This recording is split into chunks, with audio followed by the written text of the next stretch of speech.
उषा के 2 बेटे थे, ऋषभ और सुनील। ऋषभ उसका सौतेला बेटा था। उषा हमेशा ही अपने सगे बेटे सुनील को ज्यादा प्यार करती थी। सुनील की शादी हो चुकी थी और ऋषभ की शादी भी निशा नाम की लड़की से हो जाती है। उषा सुनील की पत्नी कीर्ति को ज्यादा प्यार करती थी।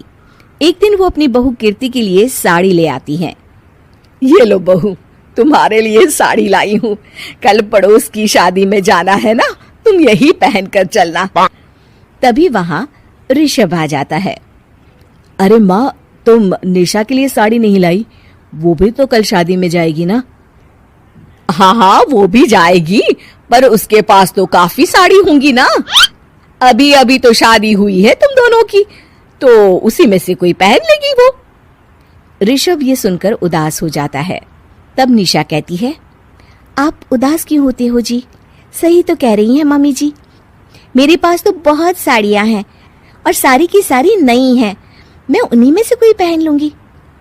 वो बात नहीं है निशा। माँ मेरे साथ तो सौतेला व्यवहार करती ही थी, पर मुझे लगता था कि मेरी पत्नी के साथ वो ऐसा कभी नहीं करेंगी, पर आज उन्होंने तुम्हारे साथ भी वैसा ही व्यवहार किया।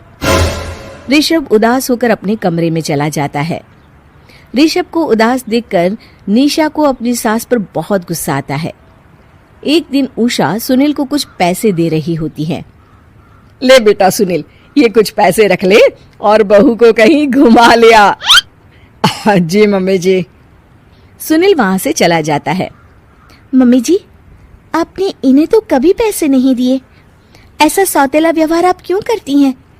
बहू, ये किस तरह से बात कर रही हो तुम अपनी सास से? कोई ऐसे सवाल करता है कि अपनी सासू से? सास?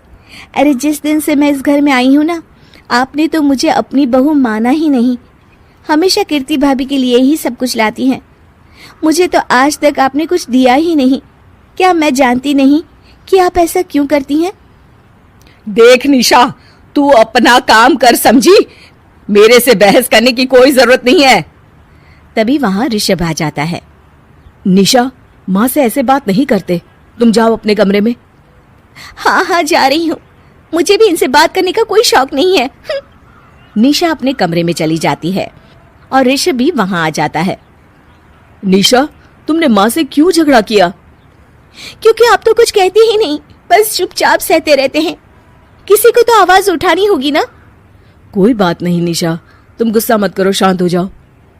निशा रसोई में खाना बना रही होती है। तभी वहां कीर्ति आ जाती है। निशा, तुम मार्केट से ये सामान ले आओ। मैं क्यों जाऊं? आप भी तो जा सकती हो ना। दिख नहीं रहा कि मैं खाना बना रही हूँ? हाँ तो क्या हुआ, खाना बनाने के बाद चली जाना। हाँ हाँ, खाना भी मैं ही पकाऊं, बाजार जाकर सामान भी मैं ही ले आऊं। खुद तो कुछ करोगी नहीं, है ना? ओहो, जुबान तो देखो कैसे चल रही है। सुनो, तुम अभी आई हो इस घर में, तमीज में रहो, वरना सासू माँ से कहकर मायके भिजवा दूंगी तुम्हें। हाँ। ओह, हाथ लगाकर दिखाओ मुझे, देख लूंगी। बहुत मनमानी हो गई तुम दोनों की, समझी? निशा लिस्ट कीर्ति के ऊपर फेंक देती है। कीर्ति निशा को मारने आती है तो निशा उसका हाथ मोड़ देती है। मर गई रे, छोड़ मेरा हाथ। आज के बाद मुझसे कोई बदतमीजी की तो अच्छा नहीं होगा। कीर्ति रोते हुए अपने कमरे में चली जाती है। उस निशा चुड़ैल ने मेरा हाथ मोड़ दिया। मुझे नहीं रहना इस घर में। अरे कैसी बेकार की बातें कर रही हो? अरे निकालना ही है तो ऋषभ और निशा को निकालेंगे। नहीं, मुझे अलग घर चाहिए। कान खोलकर सुन लीजिए, हम दोनों इस घर से जल्द जाएंगे। आप नए घर का इंतजाम कीजिए बस। मैं इन दोनों के साथ ज्यादा नहीं रह सकती। हाँ, वैसे मैं भी कुछ दिनों से सोच रहा था। अच्छा हुआ तुमने कह दिया, मैं माँ को भी बता देता हूँ। माँ, वो क्या करेंगी तुम्हारे साथ जाकर?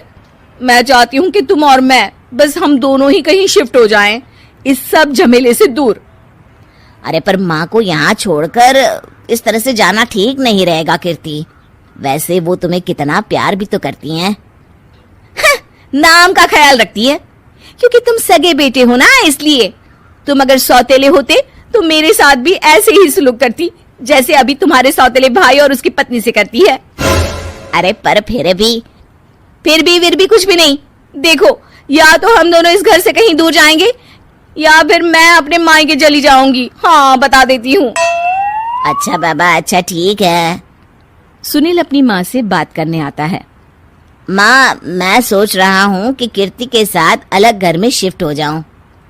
अरे वाह बेटा, ये तो बहुत अच्छा सोचा है तुमने। कब शिफ्ट होना है हमें? मैं भी पैकिंग कर लेती हूँ। अब नहीं माँ, मैं और कीर्ति ही जाएंगे बस। आप तो यहीं रहो, ये पुश्तैनी घर भी है ना आपका। अरे बेटा, तू तो मेरा सगा बेटा है, तू ही मेरे साथ ऐसा कर रहा है। मुझे अपने साथ ले जा बेटा। तभी वहाँ कीर्ति आ जाती है। अरे माँ, आपको पता भी है कि किराए के घर में कितना खर्चा होता है, और अगर आपको भी लेकर गए तो और खर्चा होगा। आप तो बस यहीं रहो, इसी घर में। कोई बात नहीं सुनील, तुम लोग चले जाओ, माँ यहीं रहेंगी हमारे साथ। हम माँ का ख्याल रखेंगे, तुम लोग अपनी गृहस्थी संभालो। निशा को ये देखकर बहुत खुशी होती है। वो मन ही मन सोचती है, अब आया ना ऊंट पहाड़ के नीचे। अब मम्मी जी को पता चलेगा, बड़ा सगा और सौतेला करती रहती थी।